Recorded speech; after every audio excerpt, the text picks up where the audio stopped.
Thank you for joining us on the Grieving with God podcast. Here is the second half of my interview with Adam Sanders. This week, we talk more about his and his wife's journey as she went through a bone marrow transplant and what that kind of grief looked like. We talk about the ways in which God showed himself as present in their lives.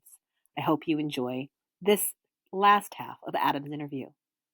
And like always, if you enjoy this podcast, please like, subscribe, and share so that other people can also find hope and peace while they grieve with God. So earlier on, you talked about being able to process with other people who maybe just don't understand, or they may say hurtful things. What advice would you give maybe to other caregivers or to other husbands or partners in a similar situation? Maybe share things that happened to you that maybe were helpful, maybe some things that weren't helpful, maybe some things that were hurtful and harmful. For sure. I would say don't wait for the person who is going through the hardship to reach out to you. Yes. I had people say to me, well, I just never heard from you. So and I'm like, my wife was having a transplant. Sorry if I wasn't thinking about reaching out to, So if you think of that person and you're praying for them, just reach out, give them a phone call, text them. I had someone who I've just known in our church for years. He just called me one day. He's not someone that I regularly talk to, but he knew what we were going through. And he was like, I know you've got a lot of people looking out for you, but I just wanted to see how you're doing. And I was not good as a caretaker building in those moments to check in on myself. So people just doing that for me was huge. So I'd say that's one just really tangible way to care for others. Don't believe that lie. I've done it too, that like, well, they have enough people caring for them. They don't need, anytime someone reached out to me, texted me, called me, it was a bright spot in a really dark time, and I'm a relational person, so I really needed that. Not everyone is going to need it as much as I did, but I think that was one thing, practically speaking, like don't wait for the person, just reach out to them. I think the second thing is letting them talk, just letting them vent. Like don't jump to advice unless you've gone through something similar and have something that really is, a thing that you have learned. But don't ever, like, phrases like have faith just made me so angry because I was like, it is my faith that I am not, drinking myself to death right now, or, trying to, cope in some other way. Like, I think, yes, if they're a solid Bible believing, Christian, then like, don't say have faith. Just trust God. Sorry, I'm triggered. God. Yeah. Or just trust God. Yeah, exactly. I know it's well-meaning, but oof, those were hard for me. They are. Yeah. Yeah. And I think it is difficult for us on the other side. We're like, we don't know, if we haven't gone through it, we haven't experienced it. We don't know what to say. And we have this, we feel like we have to say something. We feel like, well, we got to encourage them somehow, or we got to make them not sad anymore. And you don't have to. Yeah. Because grieving is now, it's not just a process. It is something, especially if you are grieving the loss of someone or a loss of health or whatever, it's something that's going to be a part of you for a while, if forever. Yeah. And so just saying, hold on, or just trust to get through it, it's not like that. And it's not helpful. And it's, but sitting with that person and just letting them talk, letting them grieve, letting them cry, praying for them, praying with them, that is really, that is precious. And it is. And, I had one friend who called me. We had a weekly standing, like Tuesdays and Thursdays. And we would talk about stupid things sometimes. Like he always made a point to make sure that I had a place to vent with him how I was feeling. And then we would just laugh sometimes. He would be like, let me tell you this funny thing my daughter did. And that was something I needed. And again, I don't know for every person if that's helpful, but for me to remember that there is more going on than just this transplant was helpful. Like we would talk about stupid, barbecue he was making and the spice rub he was, it just, I distinctly look back on that and being like, I got off the phone and I was like, oh gosh, that just made me feel like a human again, you know? Um, and so to know that like when you check in on the people, you don't have to talk about the hardship they're going through the whole time. And I think most people would probably enjoy to hear something aside from that, you know? And that's like a practical thing that was really helpful for me. Um, and then, yeah, he just would listen. He would just listen and he would say, that's really hard. And that's all I needed. I really didn't need any other advice, you know? So that was, I don't know, And that it was might seem, helpful. this is to the people who are coming alongside other people who are grieving. It might seem weird to you that we who are grieving are feeling like, hey, talk to me about your barbecue rub. Like, okay. Yes, You know, right. fine. Talk, you know, because I remember it was the day we had found out Ezekiel had passed, and the lady from our church came and she sat with us, and she really was like trying to talk to us. She had really didn't know how, but she just wanted to sit with us and be with us. And I think I asked her this really weird question about, I don't know, her Christmas presents or something like that. She was kind of taken aback, and she was like, and then she shared, and we started laughing and joking, and it was such a breath of fresh air for Kevin and I to like, we felt comforted by having somebody with us, but we felt relief not really having to focus on what was happening. Yeah. And that was the greatest gift to just have to us to just be normal for a second. We just be normal, right? Because this is gonna stay here. This grief is gonna be here for a while. So like, you know, yeah. We had a dear friend who didn't even ask, who just said, we've set up a meal train for you, and you have meals coming this night, this night, and this night. And we were like, oh, thank you. You know, you would have other friends be like, tell me what you want to eat. Like, just pick something out for them. Grieving. You cannot. Yes. And we're in decision paralysis, being around the hospital and having to make all these decisions. Just bring them something. And I know that sounds so small, but it's something that I learned the nights when things were just dropped off. And I would also, I think it's totally fine to be like, hey, we would love to visit with you, but if you're not feeling a visit, please let us know. Because like sometimes we felt like a visit, and then other days we're like, can you just drop it at the door? Yes. You know? And don't be mad. You know, you can be disappointed, but don't be upset with the person if they don't feel like visiting, because there are just days it hits you differently, you know? It's true. And emotions, you know, grief emotions, they're waves, especially if you are, you know, you and Kelsey were in a different kind of a grieving process. There was a lot going on, a lot to process. And so sometimes, yeah, that decision paralysis is real. Like, yeah, don't ask me what I want to eat. Just bring something. Yeah. You know? Yeah. And I wouldn't have known that until we'd gone through something like this. I would have been the person to be like, let me know what you want. But I promise you guys, they just need to eat. And so just get them something. Today. They will eat tomorrow. You know? So yeah. Even if they have food today, bring it anyway. So exactly. In what ways, if you feel like there's an example or something that would be beneficial to share, did you ever feel maybe isolated or wounded from other people who were well-meaning maybe, but wasn't helpful? I think the biggest thing would be careful the scripture you use to try to encourage. I would get scripture that would insinuate about having more faith, or just being joyful in the Lord. I mean, and they're not bad. I mean, the thing is I believe those things. I just think that it's like important to just think about it and really, really analyze. If you choose to say something, or if you choose to send a word of encouragement, be careful. Because I think those are things, if you read the greater context, that maybe the verse was encouraging, but then you zoom out 5 verses and you realize he was admonishing someone for not having, you know, I mean, I think it's just, you just have to be careful about those kinds of things. And then even if what they say makes you uncomfortable, process your discomfort with someone else. And just let them feel it. And even if you're like, oh gosh, like I probably said some things that might, if you didn't know my heart, would have been like, oh gosh, is he questioning his faith? You know what I mean? But don't, maybe later when that person's out of a season of crisis, you could approach that with them.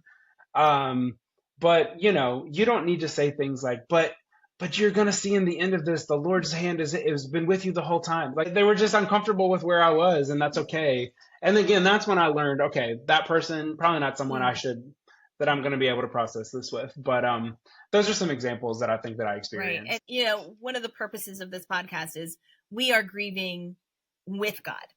And I don't know if I prompted you with this question, but in what ways did you and Kelsey maybe feel like God was grieving with you?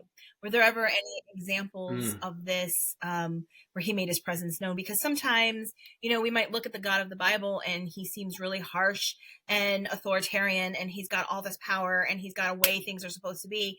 And then sometimes we look at Jesus' life and he's all full of love and, and compassion, not always. Like, how do you feel that you grieved with God, or God grieved with you?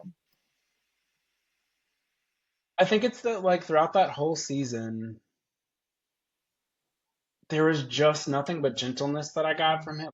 I felt comforted when needed. Like, we would get these amazing care packages. There were these, like, financially, our entire hospital bill got covered, the moments in the hospital with, these nurses we loved and adored. I mean, just, there were so many things I could point to you and tell you about that happened throughout that whole thing.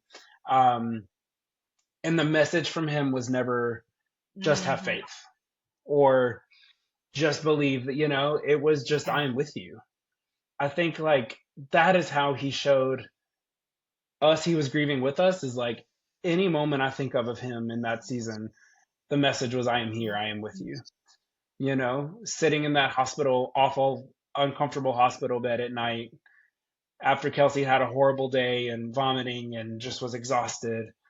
And I just remember having those moments of him just being like, I am here. There wasn't an answer. There wasn't this is how it's going to turn out. It was just, I am with you. And I think that's how I don't know that I actually, to tell you the truth, knew that he was grieving with us until I listened to the episode that you and Kelsey had. And then I started to think, when you said that phrase, that he grieves with us, I was like, that's what him being with us is, right? That's what I do for Kelsey. Like, I don't offer advice. I'm just with her. I grieve with her. I allow her to feel how she feels. And that's an example that the Lord gave me. He was just with us. I mean, I just cannot tell you that it's almost been tough because his presence was so clear in seasons of hardship. I think we can all relate to this, that once things normalize and get better, we almost find ourselves craving that closeness we had with him in that season, because it is only tangible in moments like that where it is so clear that there is nothing else you can do aside from just abide in him, Yeah, the big moments when he draws close. And then, there's seasons in life where you're like, oh my gosh, where is he? It is in those moments, and it's so healing to know that, yeah, he was grieving with us. He wasn't far from us. When we spoke with Kelsey, we heard about her chemo, everything that went on a year ago. She's been a year, cured. Really? Is it considered cured? Yeah. The last biopsy we had, there was no trace of disease in her body. Amazing. So completely gone. Amazing. Yeah. So in what ways? It's been a year. Oh my gosh, this month. Wow. November 30th was the year of the transplant, like the transplant date. But it's been years since you got home January, right, of last year? Yeah, like mid-January. I want to say it's like this weekend or next weekend will be the year mark from when we got home. So yeah.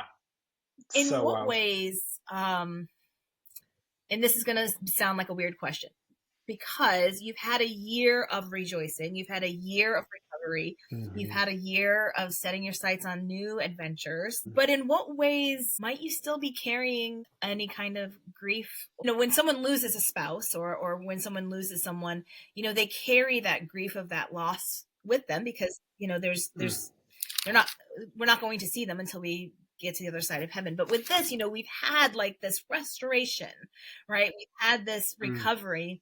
But are there any ways that you guys might feel grief is still with you? Man, that's such a good question. Yeah, because, with all the good news and rejoicing this year, I will tell you, I was always like, no, don't get me wrong, we're grateful, but like, this is hard to adjust to. like it's hard to adjust to the reality of like, Kelsey for 16 years with the disease, me for 4 years of marriage. It was always present. It was always there. We're always living with this lingering thing in the background. And so that doesn't go away in 6 months, in a year. And so I think our ability to rejoice is still hard. I think when we get good news, sometimes we can be a little quick to accept that it's good, quick to accept goodness, or think surely that the bottom's going to drop. Surely this is too good to be true. So I think that that's like something that's just going to take us time. That like things can be good because God is good, but we were just so used to, because even with the relapse season, right before she relapsed, we had gotten hopeful news. The doctor was thinking like things were looking good. And then the next appointment, things took a turn. Yeah. So we just always were used to good news being followed by bad news. So I think that that's probably still there. I think I would say about a year in, it's a little easier for me to accept when things go well. But I think that still for both of us, I still think it's a struggle for us to not just assume the bottom's going to drop out. And I think I guess that's grief, my counselor said to me one time, he was like, when you get to an anniversary of something, the whole reality of it is like you're celebrating that things are good now, but the very nature that you're celebrating good is that something bad happened. Like, so even when you're celebrating, there's still just this understanding that the reason you're celebrating good news is because something bad had to happen first. And so I think it's just that's tough. And I think that that'll probably be something we struggle with for a few years until it starts to, settle. And this is Kelsey and I had the conversation. This is a unique grief. This is, and she said the word ambiguous grief, which I love that word because it's really not something that can be seen. It's not something that people go, oh yeah, I've gone through that. This is not, a lot of people have not gone through this. And then, so it is kind of hard, and it's hard to process, especially when you've lived with it for such a long time, to say, wow, is this really gone? Is this really can we hope? Is this over now? So any good news on the horizon for you guys? I know when we spoke with Kelsey, there was some talk of, now that this is past, there might be some talk of working towards building family. Yeah. So that's still, the doctor gave us go ahead a few months ago, before this, we thought, biological children was going to be impossible. And so we now get to try and hope for that reality. And so, that's a good example of something that we're like, well, of course it's not going to work. Of course she's not going to get pregnant because, why would God give us that? He cured her from a transplant. So that's enough. Why would he also allow us to have children? So that's a really good example of like how we're still grieving, I think. But no, we're really excited that we get to even try now, because for the first 4 years of our marriage, we're probably going to have to, if we wanted to be parents, then we were going to have to pursue other avenues that like biological wasn't going to be possible. So it is at least a possibility. And so, it's exciting. It's really exciting. And so we are praying for you guys and hopeful.